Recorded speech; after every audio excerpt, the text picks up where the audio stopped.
Introducing Behind the Work. Who was that in the jet? I wonder. Of course it is. Oh, blessed by his appearance. These were, by far, our #1 propaganda videos. Propaganda for what, though? About how he was the greatest thing since Christ himself. Oh yeah, we were absolutely that full of ourselves. Don't believe me? Written communication was slow and expensive. 2,000 years later, that message is the same. And technology have made it possible for just one apostle to take the gospel to the entire world. There were like a handful of these videos, and they were all about him. Church of God and God's apostle, Mr. Herbert W. Armstrong. For every nation on the face of the earth.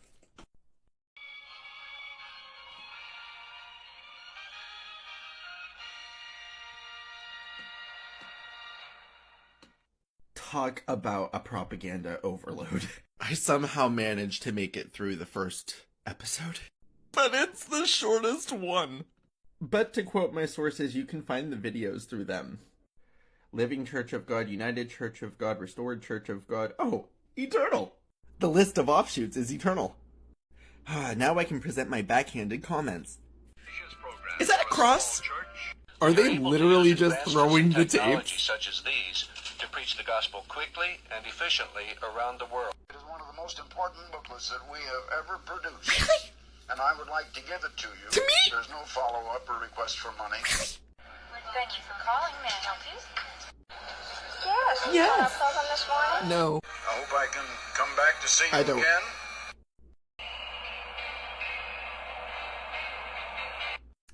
1982's Behind the Work reminds me so much of The Godfather. You know, like that opening scene, like when The Godfather keeps welcoming different guests who have different requests? How's everything in your department? People in the college understand the real purpose of Ambassador College. Work is picking up. Important things in the work. And so they're turning to this work into you as God's apostle for help.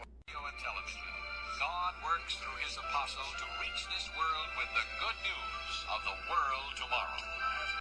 It also ends with this whole thing about how amazing everything is, because it is God's work. Look how amazing it is.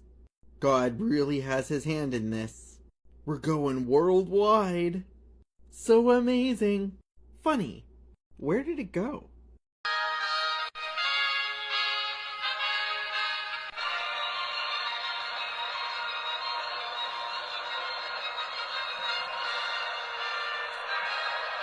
The theme for 1983 is the transition from Sardis to Philadelphia.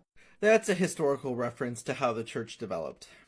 And based on that theme, it's about how technology has allowed our wonderful prophet to be even better than Paul. And this is the case because of his most prized possession. No, not the Black Book. In just one day, One day? Mr. Armstrong can cover more miles than the Apostle Paul did in his lifetime. There's a lot of talk about this humble beginnings church. I did take note of the fact that there's no cross there. I checked from multiple angles. They had shots of the campus and nightmare fuel. Power and influence of the great universal church spread far and wide. I really think this guy was in a love affair with his jet. He had 2 jets. 1984's Behind the Work is nearly 2 hours long, versus the first one of 45 minutes. Of course it had to have a lot of pertinent material, right? The entire thing can be summed up as him, jets, and nightmare fuel. Let me show you. In the almost 90 years that I have lived, The king would rather meet Mr. Armstrong. Armstrong, all you, Get out of the way! A powerful new tool began its years of service. and that's what's causing all The the jet fuel? troubles in the world. Where do you get your ideas, Mr. Armstrong?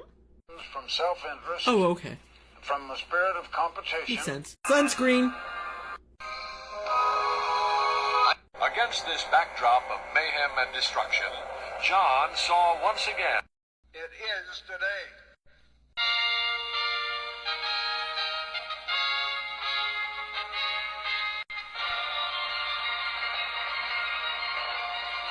Me? Well, I did a whoopsie. My last video on Behind the Work was 1985, not 1984. So I backtracked a year. This one, though, is hard to show. My content is my content. I refuse to put children on here. I don't care how old they are now, or if they're even alive. I am not doing it. Regardless of how much institutions like these like to take advantage of children. But this particular Behind the Work is going to be a two-part, because I had to lay that disclaimer. But the entire thing is about what's happening with the youth of the WCG. Two organizations come up, YES and YOU. I'll be doing videos on those organizations later, but not now. That is the challenge facing God's people today. The first families to inherit eternity. YES and YOU were two youth-based organizations, and this Behind the Work video focused on them. Bible study? Meditation? Yes. All right, and fasting. Those are some of the ways that... Not putting in an honest day's work is stealing from the boss, isn't it? The gospel is the good news of the coming kingdom of God. And to get the parents interested in working with their children, and the children in working with their parents. So it's essentially an overview of the youth outreach within the church. At its core, I have no problem with it. But the WCG had a way of making everyone feel like they were better than everybody else. And it started young. Trust me, I know. Indoctrination in action.